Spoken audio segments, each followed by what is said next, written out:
चलिए स्टार्ट करते हैं। स्यूडो फोर्स, स्यूडो फोर्स क्या होता है? देखिए स्यूडो फोर्स क्या होता है। स्यूडो शब्द का मतलब क्या है? स्यूडो का सर का मतलब क्या है? हाँ झूठा, हाँ झूठा मक्कार ना, नहीं मक्कार नहीं है, झूठा। झूठा मतलब ये फेक है, ये क्या है? फेक है, मतलब ये एक्चुअल में है नहीं फोर्स। एक्चुअल में फोर्स हमको दिखाई नहीं देता है, इसको नकली फोर्स भी बोलते हैं। क्या बोलते हैं? नकली फोर्स या नॉट जेन्युइन।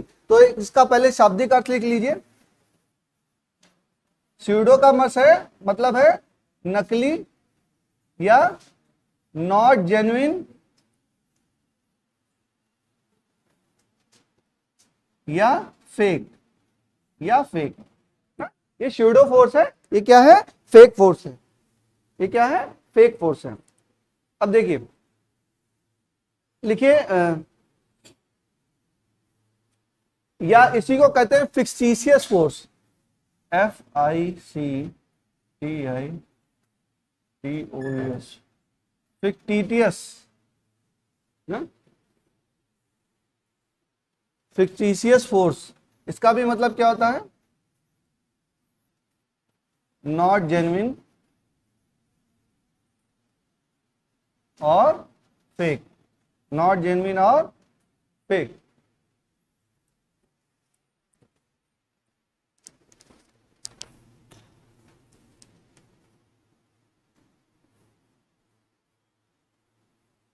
ठीक है, हेडिंग डालिए फ्रेम, ये लिखिए जैसा frame of reference. Frame of reference मैंने आपको पढ़ाया था।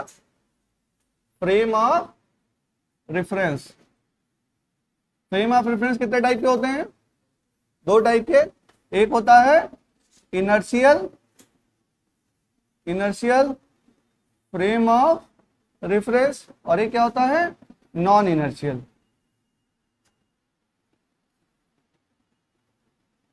Frame of reference. ठीक है, इनर्शियल फ्रेम ऑफ रेफरेंस में क्या होता है? वेलोसिटी कुछ होती है कांस्टेंट, और एक्सेलरेशन क्या होता है? जीरो होता है। और इसमें क्या होता है? एक्सेलरेशन होता है, acceleration is not equal to zero, velocity is not equal to zero. ठीक है, ये क्या है? Frame of reference. वेलोसिटी आपकी कांस्टेंट भी हो सकती है और वेलोसिटी आपकी जीरो भी हो सकती है। वेलोसिटी कांस्टेंट भी हो सकती है, वेलोसिटी जीरो भी हो सकती है। ठीक है, ये इनर्शियल फ्रेम ऑफ रेफरेंस है। इनर्शियल फ्रेम ऑफ रेफरेंस जैसे हमारा अर्थ है ना, वो क्या है? उसमें एक्सेलरेशन है नहीं है, कांस्टेंट वेलोसिटी से मूव कर रहा है, तो वो क्या है? Inertial frame of reference. और दूसरा हम क्या कर सकते हैं? जिस फ्रेम ऑफ रेफरेंस में थोड़ा एक्सेलरेशन होगा उसको क्या बोलेंगे? Non inertial frame of reference. जैसे हम ट्रेन वगैरह में बैठते हैं, ट्रेन एक्सेलरेशन ए से मूव कर रही होती है, तो वो क्या होता है? वो non inertial frame of reference होता है। ठीक है, बात समझ में आई? इतना नोट हो गया? नोट करिए, जल्दी नोट करिए। नोट हो गया? जल्दी करो, जल्दी करो। एक तरफ सुनते रहिए, दूसरी तरफ नोट करते रहिए। हाँ तेजी से चले। आगे चले। देखो, कोई ब्लॉक है, मान लीजिए ब्लॉक है, 10 kg का मास है और ये मूव कर रहा है। हाँ हाँ सर, बैग में रखा हूं। ठीक है, मूव कर रहा है ये 6 मीटर पर सेकेंड से, 6 मीटर पर सेकेंड स्क्वायर। ठीक है ना, एक पर्सन है मान लो ए, और एक पर्सन है मान लीजिए बी, और ये एक्सेलरेशन जीरो है यहाँ पे, और ये इसका एक्सेलरेशन कितना है? 4 मीटर पर सेकेंड स्क्वायर। ठीक है, अब देखिए, अगर ए से ऑब्जर्व कर रहा होगा फ्रॉम ए, ये रेस्ट पे है ही तो जीरो, इसकी कुछ वेलोसिटी होगी फ्रॉम ए। ए से अगर हम ऑब्जर्व करें, ए से अगर हम ऑब्जर्व करें, तो यहां पे इस ब्लॉक के ऊपर कितना फोर्स लग रहा होगा? 60 न्यूटन। ठीक है, इसमें फोर्स लग रहा होगा। अच्छा, किस दिशा में? इस दिशा में, F बराबर ma। तो ये कितना हो जाएगा? 6 इंटू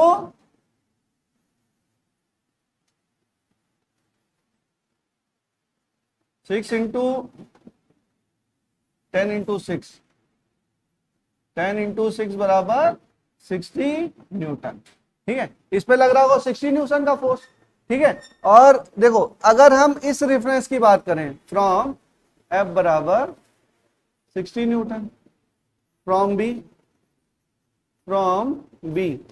अब ये जो ब्लॉक है उसको अगर हम यहां से देखें, अगर हम यहां से देखें तो क्या होगा, 20 न्यूटन लगेगा। क्यों?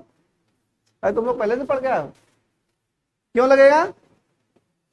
अच्छा निकाले, ये ब्लॉक बी मान लेते हैं, block B, acceleration of block B with respect to B, ये क्या होगा, acceleration of B minus acceleration of B. यहां तक बात सही है? एक्सेलरेशन ऑफ बी कितना, 6, इसका कितना 4, कितना हुआ 2 मीटर पर सेकेंड स्क्वायर। तो यहां से अगर हम देखेंगे तो इस पे कितना लग रहा होगा, 20 न्यूटन लग रहा होगा। कितना लग रहा होगा फोर्स, 20 न्यूटन लग रहा होगा। लग रहा होगा नहीं लग रहा होगा?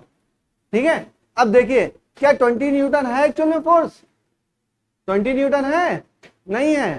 फोर्स कितना है, 60 न्यूटन है, बट इसको आभास क्या हो रहा है कि 20 न्यूटन लग रहा है। अच्छा ये बताओ, ये फ्रेम ऑफ रेफरेंस क्या है, बी वाला फ्रेम ऑफ रेफरेंस क्या है, ये non inertial frame of reference है। तो एफ बराबर तो एम ए होता है, हमने पढ़ा न्यूटन सेकंड लॉ, एफ बराबर M A. Newton second law क्या पढ़ा, एफ बराबर एम ए। अब आज एक बात और पढ़ेंगे, Newton second law is only valid for inertial frame of reference, inertial frame of reference. अच्छा पहला, ये तो सेकंड लॉ है, क्या पहला लॉ भी इनर्शियल फ्रेम ऑफ रेफरेंस पे डिपेंड करता है? Newton law is valid for Newton second law, यहां से आपको समझ में आया, सेकंड लॉ जो वैलिड है वो इनर्शियल फ्रेम ऑफ रेफरेंस में ही वैलिड है। क्या फर्स्ट लॉ भी उसी में वैलिड है, बोलो? हाँ, फर्स्ट लॉ भी इनर्शियल फ्रेम ऑफ रेफरेंस के लिए वैलिड है कि दोनों के लिए वैलिड है? पहला लॉ क्या है, a body at rest want to be at rest, but आप मूविंग गाड़ी से, ट्रेन, आपको ट्री दिखाई दे रहा है रेस्ट पर, और वो रेस्ट पे ही रहना चाहता है। तो जब आप रेस्ट पे हैं, आपको रेस्ट पे दिखाई दे रहा है, बट आप अपना फ्रेम ऑफ रेफरेंस चेंज कर लिए, आप मोटरसाइकिल पे बैठ गए, आपका फ्रेम ऑफ रेफरेंस चेंज हो गया। अब क्या हो गया, non inertial frame of reference. अब तो बॉडी एट रेस्ट आपको मूविंग दिखाई देने लगी कि नहीं? तो क्या न्यूटन का फर्स्ट लॉ वैलिड है non inertial frame of reference में? नहीं।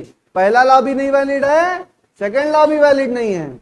तो हम दोनों को लिखेंगे कि Newton first law and Newton second law both are not valid for, both are valid only for inertial frame of reference. Non inertial के लिए पहला लॉ सेकेंड लॉ वैलिड नहीं है। बात समझ में आई?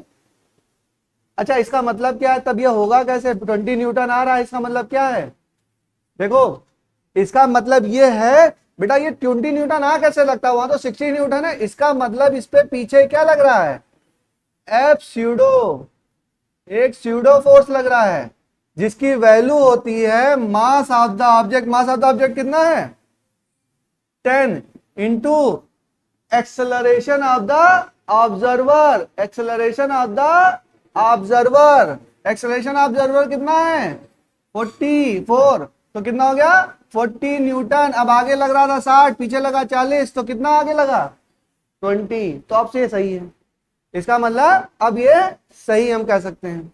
इसको दोबारा समझा देंगे, अभी पहले इसको लिख लो, ढंग से लिख लो, मैं समझा दूंगा एक बार दोबारा। थोड़ा सा हल्का सा कंफ्यूजिंग सा लगता है, बड़े बार दोबारा से समझाएंगे। जब इसके सवाल करेंगे ना तो समझ में आएगा कि इसको हम पढ़ क्यों रहे हैं, पढ़ क्यों रहे हैं, ये समझ में आएगा।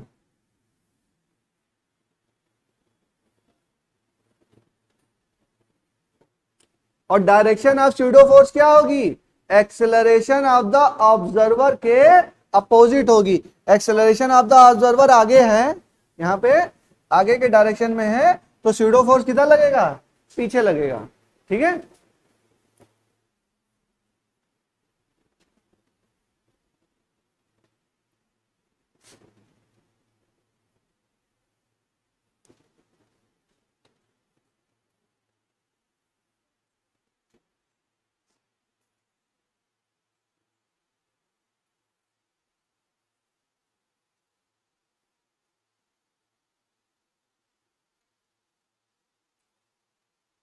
एक बार दोबारा समझा देता हूं, फिर मैं स्टेटमेंट लिखा दूंगा, ठीक है। समझ लीजिए, हमारे पास एक ब्लॉक था, 10 kg का ब्लॉक था, सब बच्चे ध्यान देंगे एक बार। 10 kg का ब्लॉक था, 6 मीटर पर सेकंड की रफ्तार से ये आगे जा रहा था।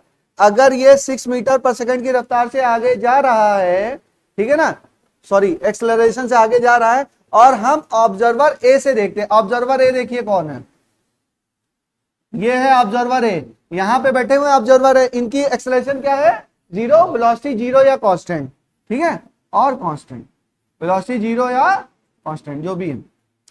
अब यहां से ए से देख रहे हैं, तो ए से देखने पे इसका एक्सेलरेशन क्या होगा, 6 ही होगा। चाहो तो निकाल लो relative velocity. Acceleration of block with respect to A equal to acceleration of block minus acceleration of A.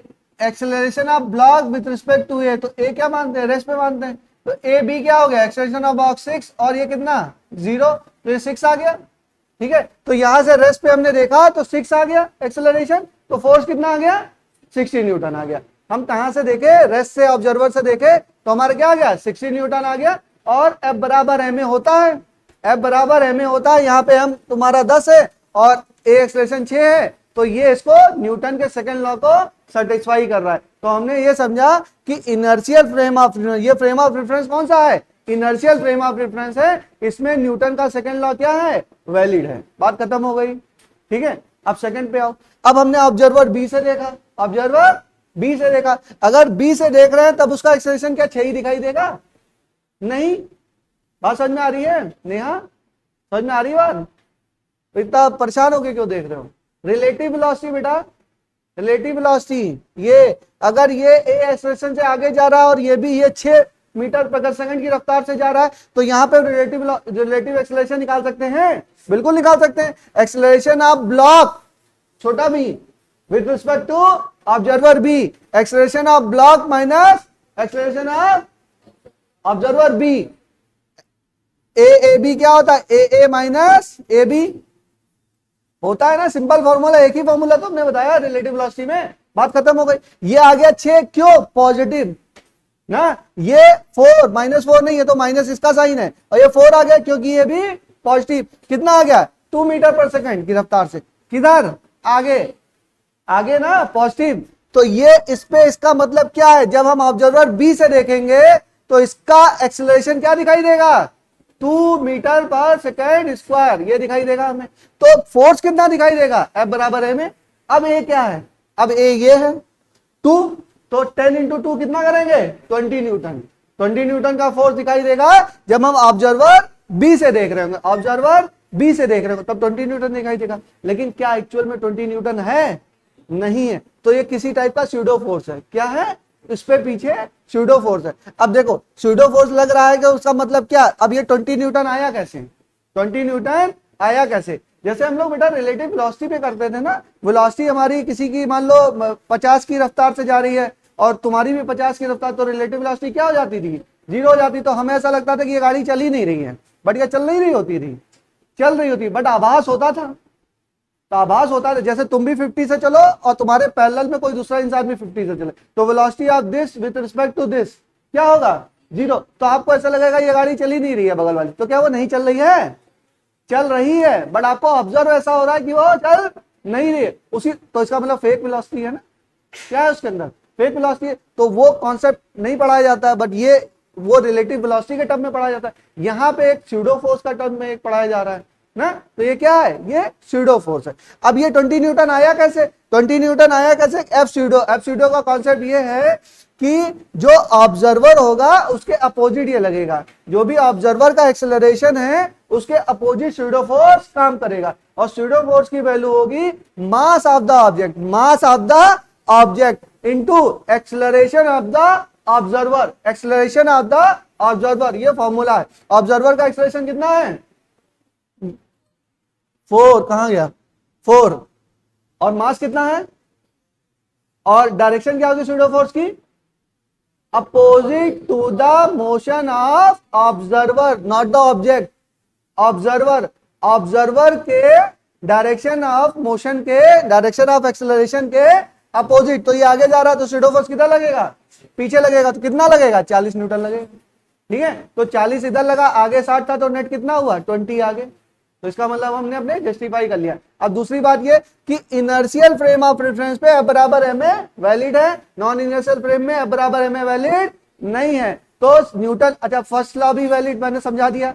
First law, जैसे आप खड़े हैं तो पेड़ आपको दिखाई दे रहा है, रेस्ट पे है तो रेस्ट पे ही रहेगा, बट अगर आप एक्सेलरेशन से मूव कर रहे हैं तो क्या होगा, वो मूविंग दिखाई देगा। तो न्यूटन का फर्स्ट लॉ और सेकंड लॉ क्या है, वैलिड नहीं है। किसके लिए वैलिड नहीं है, non inertial frame of reference. तो नोट करके लिखिए, नोट लिखिए, फिर फर्स्ट पॉइंट लिखिए, नोट करिए, फिर फर्स्ट पॉइंट लिखिए। First law and second law of Newton, first law and second law of Newton is not valid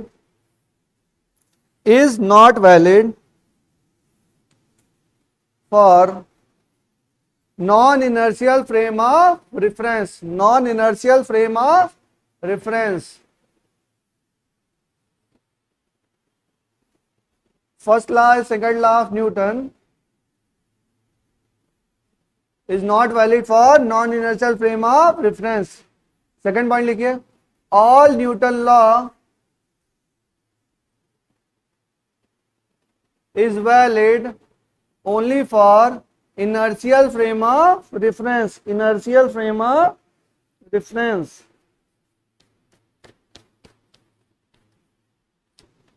Newton law is valid only for inertial frame of reference. एक ही line है, घुमा फिरा के लिखा गया है। नेक्स्ट लिखिए, direction of pseudo force, direction of pseudo force will be opposite to the direction of pseudo force will be opposite to the acceleration of the observer, acceleration of the observer. Direction of pseudo force will be opposite to the acceleration of the observer. फिर लिखिए pseudo force, pseudo force का वो लिख लीजिए formula, pseudo force is equal to mass of object into acceleration of observer, mass of object into acceleration of observer.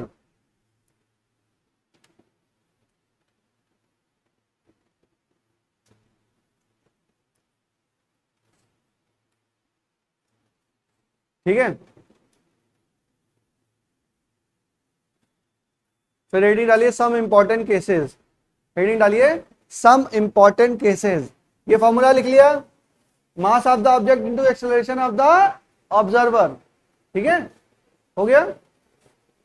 Some important cases, first लिखिए, when lift is moving with constant velocity, when lift is moving with constant velocity,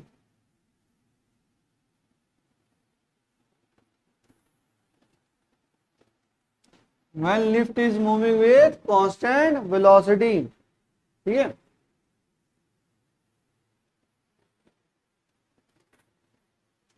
देखिए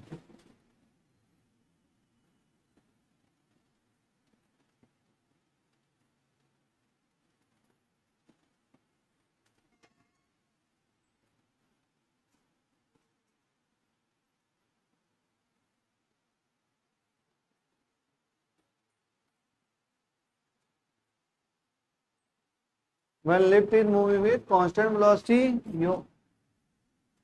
ये हो गया B, ये हो गया A। देखो अब हम मास M जो है, मान लो इसकी सीलिंग से क्या कर रहा है, स्ट्रिंग से अटैच होके एक M मास लटका हुआ है, M मास लटका हुआ।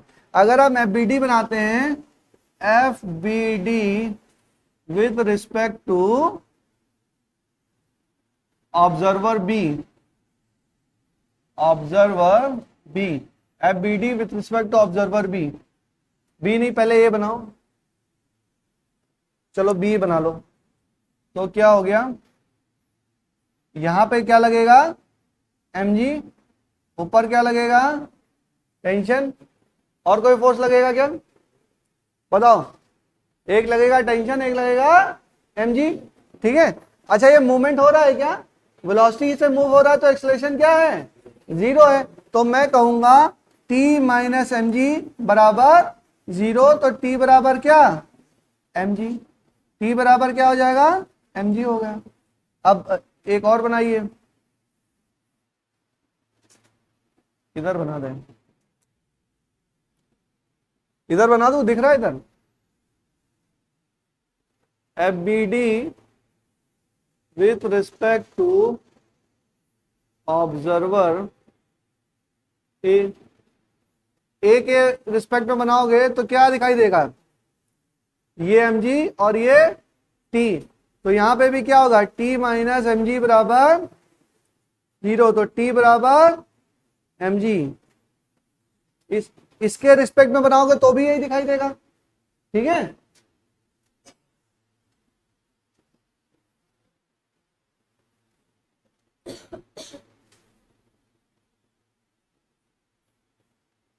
इसमें लिखिए in both the cases tension is same, in both the cases tension is same, so no pseudo force will come. In both cases tension is same, tension is same, so no pseudo force will come, no pseudo force will come.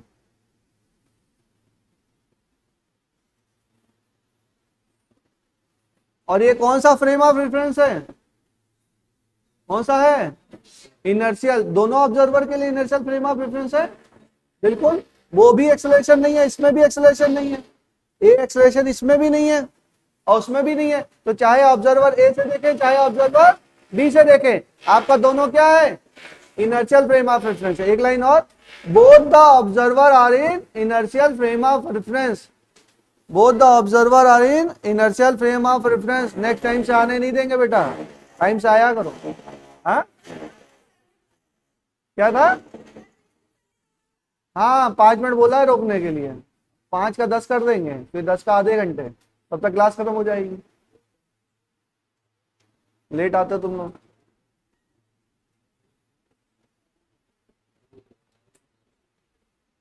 Japan में train late होती है तो वो लोग एक वो certificate देते हैं कि ट्रेन हमारी लेट हो गई, माफी मांगते हैं उन लोग, सुना होगा तुम लोगों ने, नहीं सुना है, हाँ? जब ट्रेन लेट होती है ना तो एक सर्टिफिकेट देते हैं वो लोग कि जाके अपने ऑफिस में दिखा देना ट्रेन लेट हो गई इसलिए आप लेट हो गए, अदरवाइज फाइन लग जाता है। और ज्यादा लेट हो जाती है ना तो उसके जो मतलब उसके सीईओ ईओ लेवल के आदमी होते हैं वो पब्लिकली सॉरी बोलते हैं। और ज्यादा लेट का मतलब जानते हो कितना है, 1 मिनट 2 मिनट 3 मिनट ये है। अच्छा कंट्री केवल उससे नहीं बनती, हम लोग गाली देते, आप अपने आप को तो सुधारो, हम लोग सब लोग सुधर जाएं तो कंट्री अपने आप सुधर जाएगी, हो जाएगी कि नहीं हो जाएगी। जापान की तारीफ कर रहे हैं लेकिन क्या हमारे अंदर वो क्षमता है कि हम लोग लेट ना हो, एक एक आदमी सुधार लो सबको, अपने आप की जिम्मेदारी ले लीजिए, बाकी आगे तो पूरी जिंदगी अच्छी हो जाएगी, आप अपने आप की जिम्मेदारी उठा लीजिए बस। नेक्स्ट चले, अरे सर ज्ञान बहुत देते हैं पढ़ाते कम है, चलो जल्दी पढ़ो। ये होगा आज, ये बगल में कुछ बन रहा है, थोड़ा बहुत दिक्कतें आएंगी लेकिन आप इस पे कंसंट्रेट करिए, आपका ध्यान ऐसा होना चाहिए कि ये सब सुनाई ना दे आपको। चले नेक्स्ट चले, लिख लिया, अब लिखो नेक्स्ट केस लिखो, when lift is moving with some acceleration, when the lift is moving with some acceleration in upward direction, when the lift is moving with some acceleration in upward direction,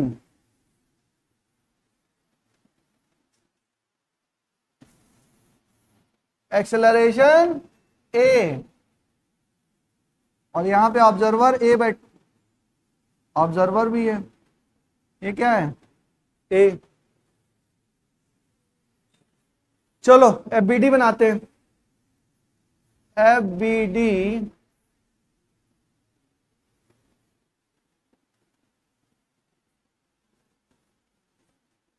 FBD with respect to observer, observer A के respect में बनाते हैं, बताइए क्या होगा, ये mg और ये टी, ए के रिस्पेक्ट में mg और ये टी, और जा कहां रही है लिफ्ट, ऊपर जा रही है, तो नेट फोर्स कितना लगेगा, टी माइनस एम जी बराबर एम इंटू ए, तो टी बराबर क्या, एम जी प्लस ए,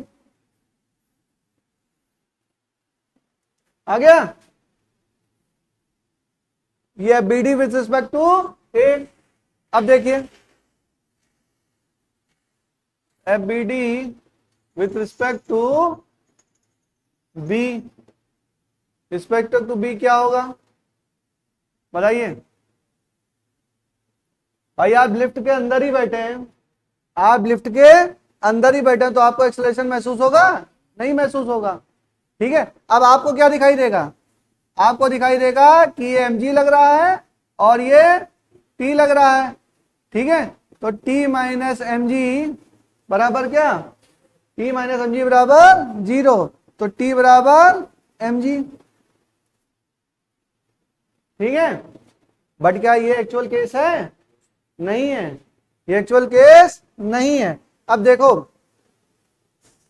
x, अब मैंने कहा इसका मतलब स्यूडो फोर्स आ रहा होगा, इसका मतलब ये कौन सा फ्रेम ऑफ रेफरेंस है, ऑब्जर्वर बी वाला, non inertial frame of reference, वहां पे क्या आ रहा होगा, स्यूडो फोर्स आ रहा होगा, स्यूडो फोर्स आ रहा होगा, तभी तो ये हाल है, ये एग्जैक्ट कैलकुलेशन नहीं दे रहा, ठीक है। अब स्यूडो फोर्स आ रहा होगा, and what is the value of pseudo force, mass of the, अच्छा डायरेक्शन पहले पढ़ते हैं, डायरेक्शन क्या होगी, एक्सेलरेशन ऑफ द ऑब्जर्वर के अपोजिट, एक्सेलरेशन ऑफ ऑब्जर्वर बताओ, ए एक्सेलरेशन से लिफ्ट ऊपर जा रही है, तो ऑब्जर्वर भी ए एक्सेलरेशन से ऊपर जा रहा है, तो स्यूडो फोर्स किधर आएगा, नीचे के डायरेक्शन में, वैल्यू क्या होगी, m इंटू ए, एम इंटू ए, चलो बना दो, एफ स्यूडो, और एफ स्यूडो क्या होगा, F pseudo mass of the object into acceleration of the observer, ये क्या हो गया, m इंटू ए। अब सॉल्व करें, t minus M A plus M G बराबर 0, तो t बराबर क्या, एम जी प्लस ए। क्या अब टेंशन सही हो गई, बताइए, दोनों टेंशन सही हो गई, अब दिख रहा है, ये दिख रहा है, यहां तक नहीं दिख रहा है, चलो इसको हटा देते हैं। अब दिखा कविता, दिख गया बेटा, स्यूडो फोर्स का कॉन्सेप्ट समझिए, समझ में आया, ठीक है। अभी क्वेश्चन करेंगे तब देखेंगे क्वेश्चन एग्जैक्टली कैसे आते हैं, ये डिफरेंट डिफरेंट केसेस हैं, लिफ्ट के केसेस हैं, कुछ भी पूछ सकता है, कि जैसे क्या पूछ सकता है, क्वेश्चन क्या पूछ सकता है, what is the pseudo force observe by the observer B when the lift is moving with acceleration A, तो स्यूडो फोर्स की वैल्यू कितनी होगी, एम ए, एफ बराबर M A, what is the direction of pseudo force, क्या होगा, ठीक है, acceleration of observer के अपोजिट, एक्सेलरेशन ऑफ ऑब्जर्वर के अपोजिट, और उसकी वैल्यू क्या है, F pseudo equal to mass of the object into acceleration of the observer, and what is the direction of pseudo force, it is opposite to the acceleration of not the object, acceleration of the observer, जहां से हम देख रहे हैं वहां से उसका acceleration जो होगा उसका उल्टा, उसका अपोजिट। बात समझ में आ गई, नोट डाउन हो गया इतना सारा, आगे चलें, जल्दी नोट करो, एक बार देखते रहो, एक तरफ नीचे लिखते रहो ना, हो जैसे 3 इडियट में दोनों हाथों से लिखता था, आप सुनते रहिए लिखते रहिए, इतना तो कर सकते हैं, इतनी स्पीड हो जाती है धीरे धीरे। अभी ये यूनिवर्सिटी में पहुंचोगे ना तब समझ में आएगा, अभी ये तो पढ़ाई नहीं समझ में आती, यूनिवर्सिटी प्रोफेसरों के पास चले जाओ कि सर ये समझ में नहीं आ रहा, क्या बेटा खुद समझो।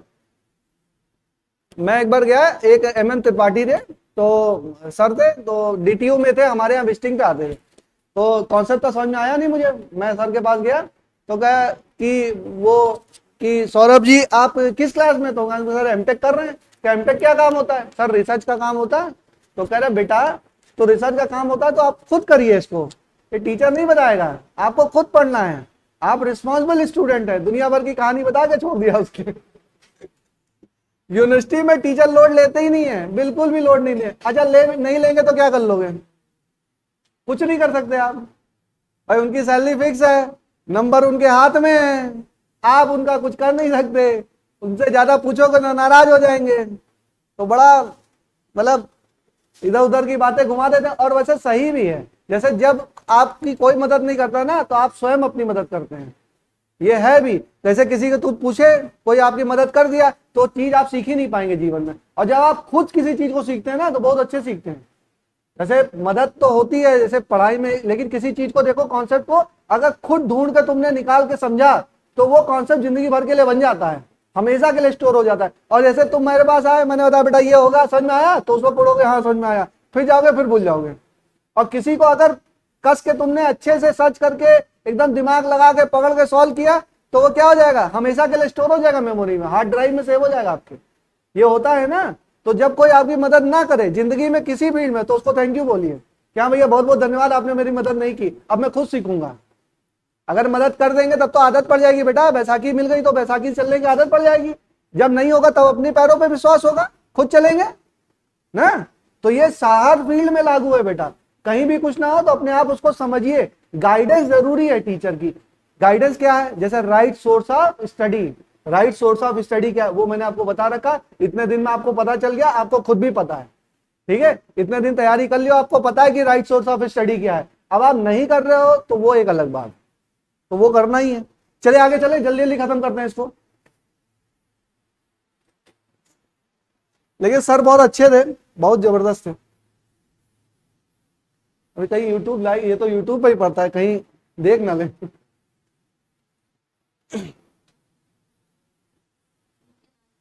हैं? अरे ठीक है, कोई नहीं, मैंने कोई गलत बात थोड़ा ना बोली, अच्छी तारीफ की उनकी। चलो नेक्स्ट क्या है, when the lift is moving with some acceleration A in downward direction. क्या इसको आप लोग कर सकते हैं? करिए, मैं देखता हूं सबकी copy. When the lift is moving in downward direction with acceleration A, कर लेंगे? करिए सब लोग करिए।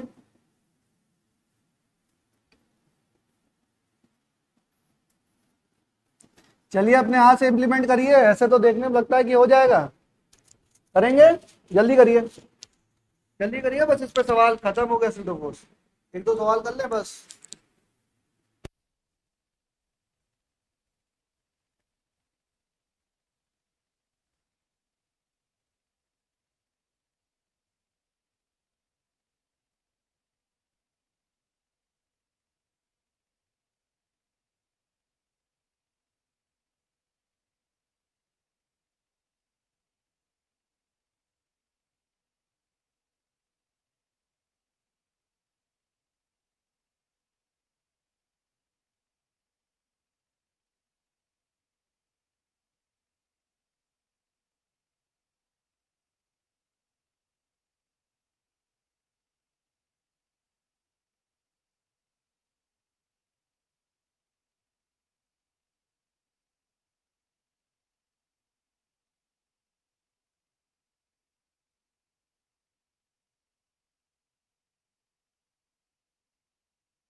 चलिए इसको करते हैं। ऑब्जर्वर ए से देखते हैं, बताइए observer A F B D with respect to observer A क्या होगा बताओ, ये mg और ये t क्या होगा, mg माइनस टी बराबर ma, तो t बराबर क्या mg माइनस a। बात समझ में आई? ये क्या होगा F B D with respect to b क्या होगा बताओ, mg और ये क्या t। ठीक है, तो बेटा इसको तो लगेगा नहीं, एक्सेलरेशन नहीं है, तो उसमें क्या लगेगा स्यूडो फोर्स लगेगा, और स्यूडो फोर्स लगेगा तो डायरेक्शन क्या होगी, एक्सेलरेशन ऑफ द ऑब्जर्वर के अपोजिट। तो एक्सेलरेशन ऑब्जर्वर डाउनवर्ड, तो स्यूडो फोर्स किधर अपवर्ड, एफ स्यूडो। ठीक, और एफ स्यूडो की वैल्यू बोलो, मास of the object into acceleration of the observer. तो t प्लस एम ए बराबर एम जी, तो t बराबर क्या एम जी माइनस ए। क्या बात सही है? सही है। चलिए, तो ये आपका खत्म हो गया। अब इसका एक क्वेश्चन करते हैं हम लोग। बेसिक्स खत्म हो गए, स्यूडो फोर्स का बेसिक चाहिए। ठीक है, इसमें फॉर्मूला याद रखेंगे कि direction of the pseudo force will be opposite to the acceleration of the observer, not the object. ठीक है, और वैल्यू तो आपको पता है, वैल्यू का फॉर्मूला मैंने लिखा दिया। चलिए नेक्स्ट लिखिए, क्वेश्चन लिखिए। All surfaces are smooth if the, ये नोट हो गया, जल्दी नोट करो, इसको नोट करो फटाक से। All surfaces are smooth, find the force F, find the force F,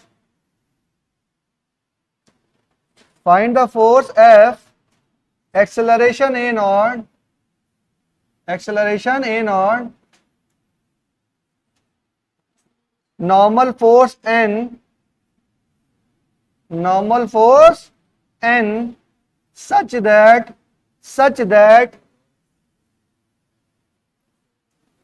find the force F, acceleration a naught and normal force n, such that the block remains stationary, the block remains stationary with respect to the wedge, with respect to the wedge.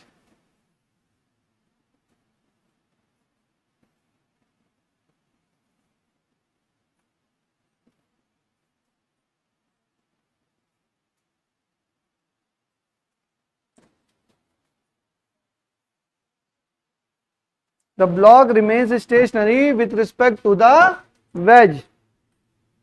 अच्छा, ऐसा possible है क्या? देखो, एक veg है, इसके ऊपर क्या हुआ, इसके ऊपर मास रखा हुआ है और इसको लेके आप दौड़ रहे हैं, तो क्या स्टेशनरी होगा? हो सकता है क्या? देखो, ये मान लो वेज है, ठीक है, और इसके ऊपर क्या है, मान लो ये रखा हुआ है, ठीक है, वेज के ऊपर ये रखा हुआ है, तो ये तो हो जा रहा है। अगर मैं इसको ऐसे करके और तेजी से दौड़ूं तो क्या ये स्टेशनरी हो सकता है? हो जाएगा? नहीं होगा? हो जाएगा बेटा। क्यों? क्योंकि इसके ऊपर एक क्या लगेगा, स्यूडो फोर्स लगेगा। इसको हम कभी किया नहीं है, हाथ में कुछ लेके, जैसे हाथ में कोई चीज ले लो और उसको लेके दौड़ो तो स्टेशनरी हो जाता है ना? नहीं, दौड़ाएं किसी को? अरे नहीं समझ पा रहे हो? छोटा सा टुकड़ा लेके दौड़ो। अगर ये टुकड़ा है तो इसको मैं ऐसे बोल दूं तो ऐसे तो गिर जाएगा, बट इसको लेके अगर मैं दौड़ने लगूं तो क्या हो जाएगा, स्टेशनरी होगा कि नहीं होगा? दौड़ाएं किसी को, वॉलंटियर बुलाएं, दौड़ेगा कोई? हो जाएगा नहीं हो जाएगा? घर पे दौड़ के देख लेना। अगर इसको देखो हाथ में घुमा रहा हूं, देखो देखो मूवमेंट आ रहा हाथ में, अब देखना सीधे भी कर दूंगा, देखो गिर गया। चलो ठीक है, समझ में आ रहा है कि नहीं? अगर इसको मैं फोर्स एफ लगाऊं और ये एक्सेलरेशन ए नॉट से जाएगा तो इन सम कंडीशन ये क्या होगा, स्टेशनरी हो जाएगा बेटा। नहीं होगा तो आप करके देख लीजिएगा, ये हो जाएगा। और वो क्यों होगा? क्या इसमें कोई फोर्स लग रहा है? क्या वो फोर्स रियल है? नहीं, इसमें क्या लग रहा है? स्यूडो फोर्स लग रहा है। क्या लग रहा है? स्यूडो फोर्स लग रहा है। ठीक है, उसकी हमको स्टडी करनी है। ठीक है, चलिए अब क्या स्टडी करनी है? देखो, इस पूरे को मैं सिस्टम मान लूं, इस पूरे को मैं अगर सिस्टम मान लूं ना, तो क्या होगा? पूरे को अगर सिस्टम मान लूं तो क्या फोर्स लग रहा है? F। और टोटल मास कितना है? m plus capital M। Acceleration कितना बेटा? a naught. तो a नॉट कितना हो गया? a naught equal to F upon capital M plus small m। ये तो हो गया खत्म। क्या निकल आया हमारा? Acceleration a not. पूरे को एक सिस्टम मान लिया तो इंटरनल फोर्सेस को कंसीडर करने की जरूरत नहीं है। तो हमारा टोटल मास कितना है? m plus capital M plus small m। और ये a नॉट एक्सेलरेशन से आगे जा रहा है। ठीक है, a नॉट एक्सेलरेशन से आगे जा रहा है। तो ये क्या हो गया हमारा? ये हमारा एक्सेलरेशन आ गया। ठीक है,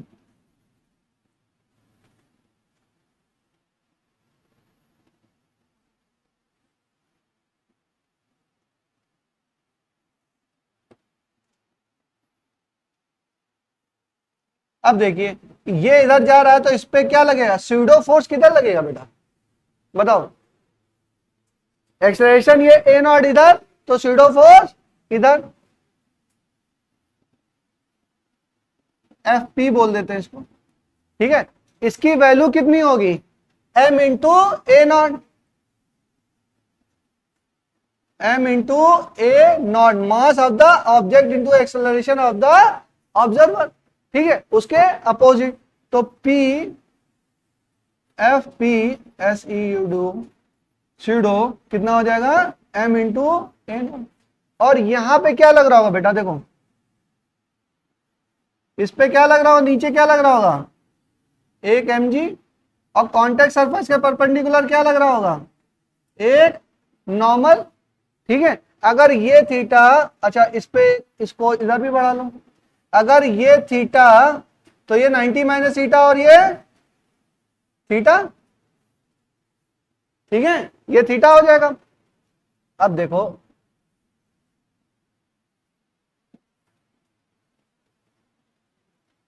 ठीक है, अब इसका निकालो कंपोनेंट, mg का कंपोनेंट इसके लॉन्ग क्या होगा और इसके लॉन्ग क्या होगा? ये थीटा, तो ये क्या हो जाएगा? 90 माइनस थीटा। तो ये क्या हो जाएगा? इस वाले के लॉन्ग क्या हो जाएगा? mg cos theta. इधर क्या हो जाएगा? mg sin theta. mg sin theta. ठीक है, और इसको देख लें एक बार, mg cos थीटा और mg sin थीटा। ठीक, अगर ये थीटा तो ये कितना? ये भी थीटा। अगर ये थीटा तो ये भी थीटा।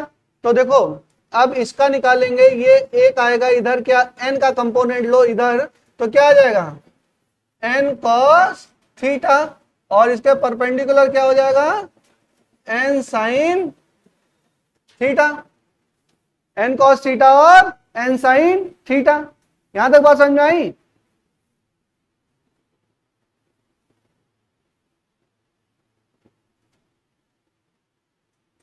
ठीक है, और ये थीटा, तो ये वाला क्या? ये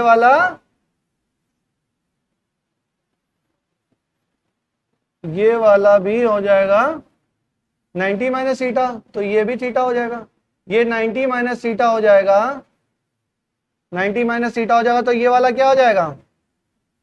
m a not sine theta, और ये हो जाएगा m a not cos theta. देखो थोड़ा कंफ्यूजिंग है, बता दे रहा हूं दोबारा। कंपोनेंट लिए इसमें हमने सारे, उसके कंपोनेंट लिए, इतने कंपोनेंट लिए हैं कि आप परेशान होने लगे। ठीक है ना?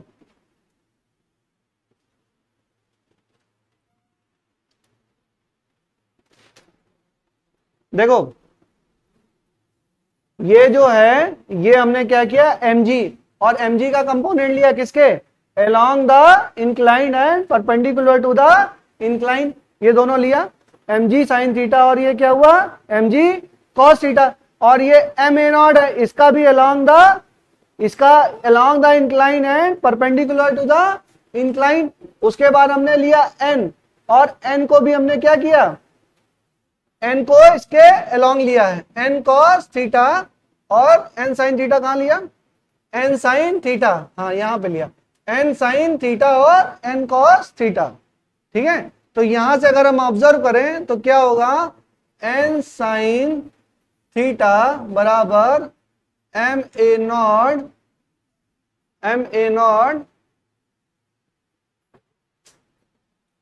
एन साइन थीटा बराबर एम ए नॉट ही होगा, तो ए नॉट बराबर N sine theta upon M. ठीक है, उसके बाद एन क्या होगा, एन बराबर M G cos theta plus M A not sine theta, M A not sine theta, ये हो जाएगा।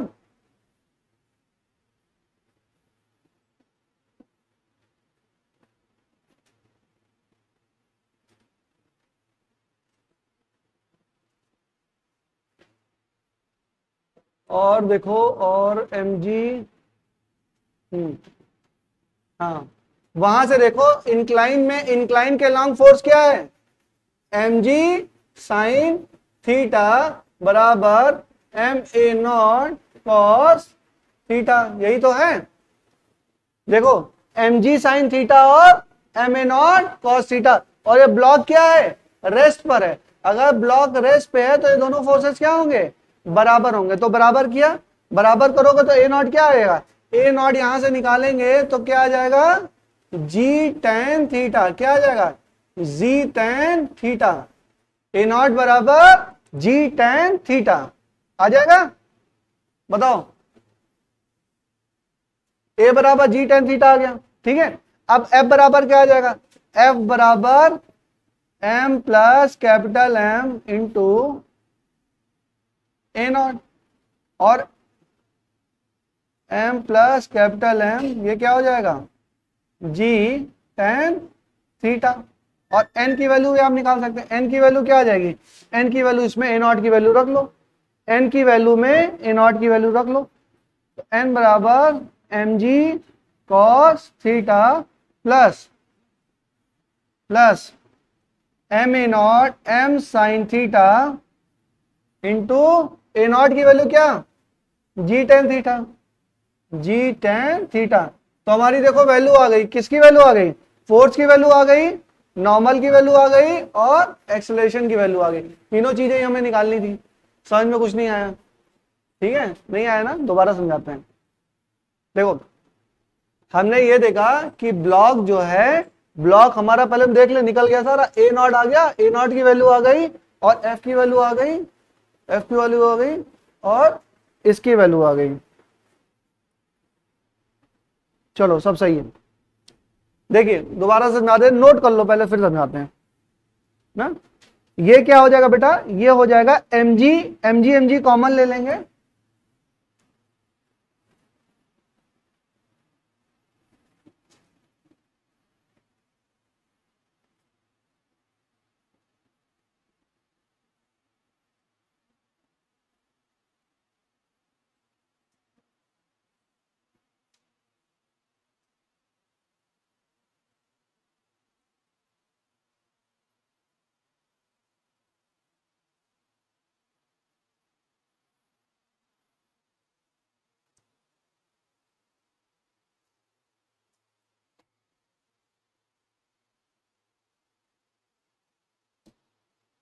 नोट करिए फिर से समझाते हैं।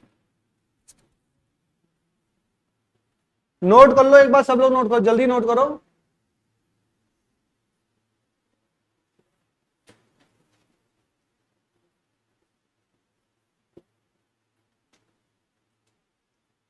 समझ में आया,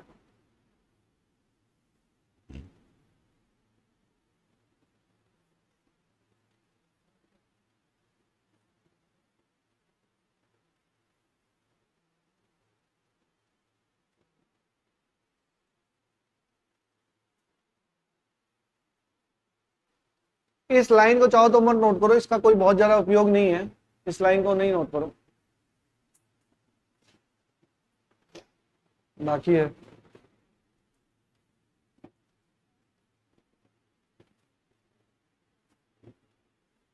और ये पीवाईक्यू है, पहले आया हुआ सवाल है ये आ चुका है नीट में सवाल।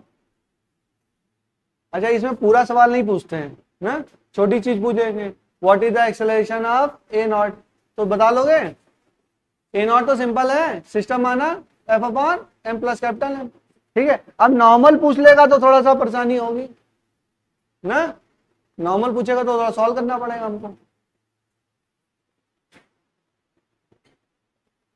या एक्सेलरेशन ए नॉट पूछ लिया तो क्या होगा, नोट हो गया, समझाऊं, ठीक है।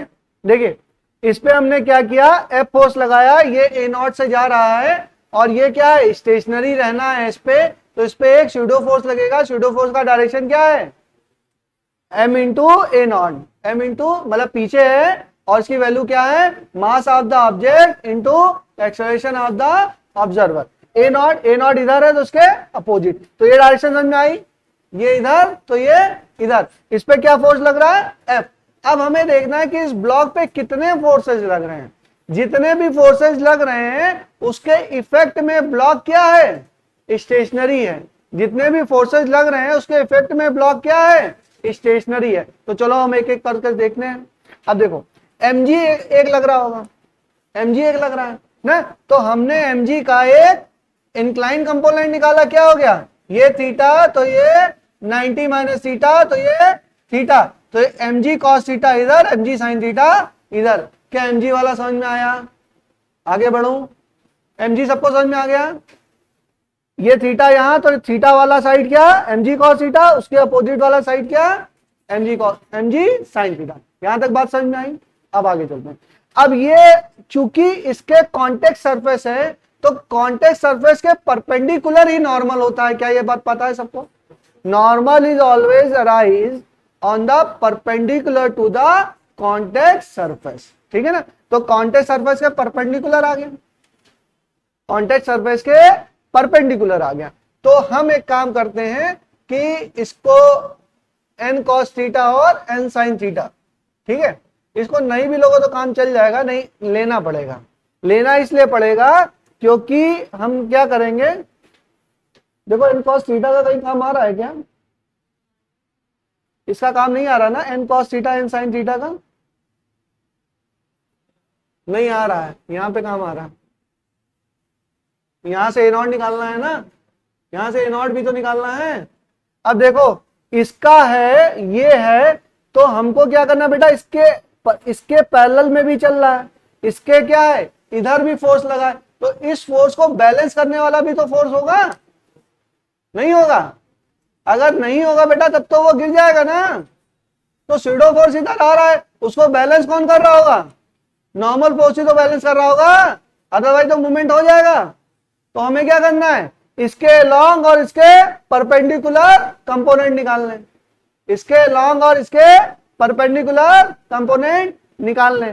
तो हमने क्या किया, इसके लॉन्ग कर दिया और इसके परपेंडिकुलर, और ये थीटा तो ये भी थीटा, ये टेक्नोमेट्री से आ गया, ये थीटा तो ये भी थीटा, तो ये इधर क्या हुआ, n cos थीटा, इधर क्या हुआ, n sin थीटा, तो n sin थीटा किसको बैलेंस करेगा, m a नॉट को, भाई कोई ना कोई फोर्स तो बैलेंस कर रहा होगा, तो वो हमको ऑब्जर्व करना है। n की बात समझ में आ गई, n वाला समझ में आया, और n क्यों अराइज हो रहा है, n तो अराइज होगा ही, एक मिनट को बेटा, हेलो जी,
सॉरी बच्चों, चलिए बात समझ में आ गई, नॉर्मल वाला समझ में आ गया।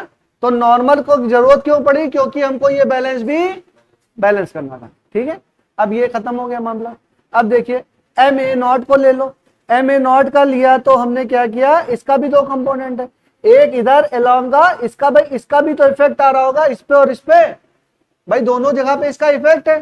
तो इसका क्या होगा, ये थीटा तो ये 90 माइनस थीटा, तो ये M A not cos 90 minus theta, तो M A not sine theta मैंने डायरेक्ट लिख दिया है, ठीक है। और यहां क्या हो जाएगा, M A not cos theta, क्योंकि बेटा इसका भी तो इफेक्ट आ रहा होगा, ठीक है।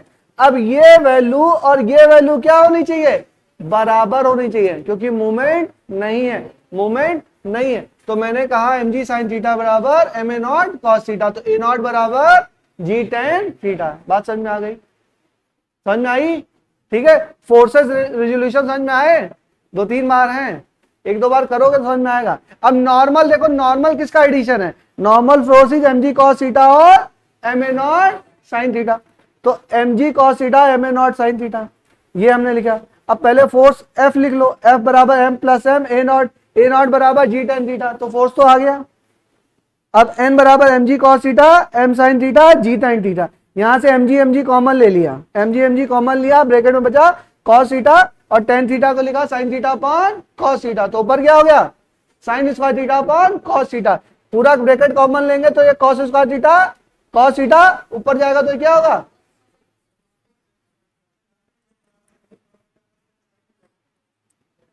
दोबारा बोलो ये, हाँ एम में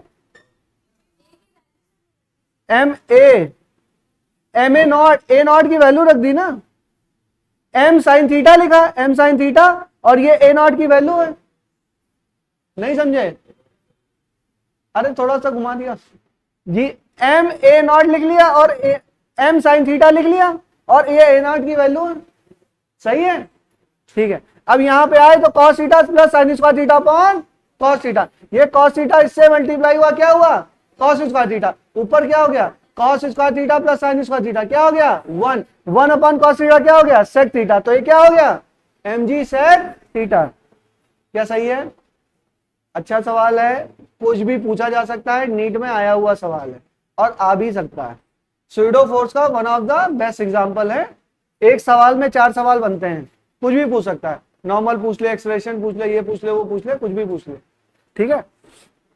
कभी मास बदल देगा, कभी एंगल बदल देगा, कभी कुछ कर देगा, ठीक है। तो हमें क्या करना है, ऑब्जर्वेशन ढंग से करना है, फोर्सेज कितने लग रहे हैं, किस दिशा में लग रहे हैं, कौन फोर्सेज किसको बैलेंस कर रहा है, समझ में आ रहा है प्रतीक्षा, कौन सी चीज किसको बैलेंस कर रही है, ये समझ में आना जरूरी है, ठीक है। इस तरह के सवाल आप किए होंगे तो ही आपसे हो पाएंगे, ठीक है, हो गया। चलो बेटा, ये तुम्हारा स्यूडो फोर्स खत्म होता है, स्यूडो फोर्स खत्म होता है।